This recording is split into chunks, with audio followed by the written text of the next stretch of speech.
तर मित्रांनो नमस्कार. विण दोघातलीही तुटेना या मालिकेच्या आजच्या भागामध्ये आपण बघणार आहोत.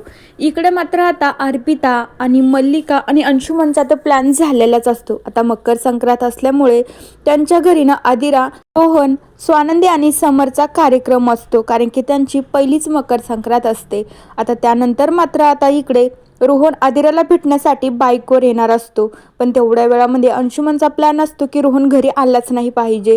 त्यांचा प्लॅन तर ते सक्सेस करतातच, पण घरीही मात्र ते ठिणगी टाकून देतात.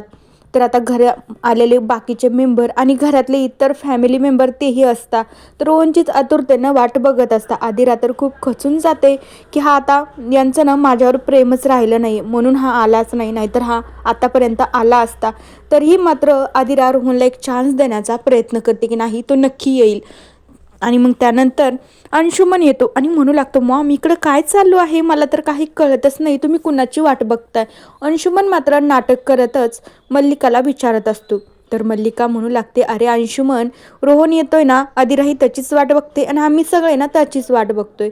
पण अर्पिता मात्र शांत बसतच नाही. ती म्हणू लागते की मॉम, ही आपल्या घरामध्ये ना काय चालू आहे मला कळतच नाही. त्याची वाट आपण का बघायची? त्याला जर यायचं असतं ना तो आत्तापर्यंतच आला असता. तो कुठला इतका मोठा माणूस आहे की आपण त्याची वाट बघतोय? त्याला आपल्या आदिराची एवढीच जर काळजी असती ना तो आत्तापर्यंत आला असता. आपल्या आदिराला इतकं त्यांनी परेशान केलंच नसतं. अर्पिता मात्र आदिराच्या डोक्यांमध्ये ना वेडेवाकडे शब्द घालून देते की जेणेकरून रोहन आणि तिचं आयुष्य कधीच एकत्र होऊ नाही आणि ते दोघे जणी प्रेमाने संसार करू नये. फक्त अर्पिता याच्यासाठीच आदिराचे कान भरून देत असते.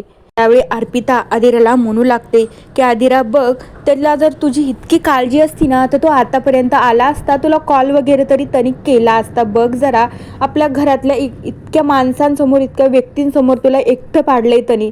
आणि मी म्हणते ना तेच अगदी खरं होणार आहे. रोहन मात्र येणारच नाही. आदिराला जास्तच खचून गेल्यासारखं वाटत असतं. तर मल्लिका हसत असते की चला, अर्पिताने छान अशी ॲक्टिंग केलेली असती.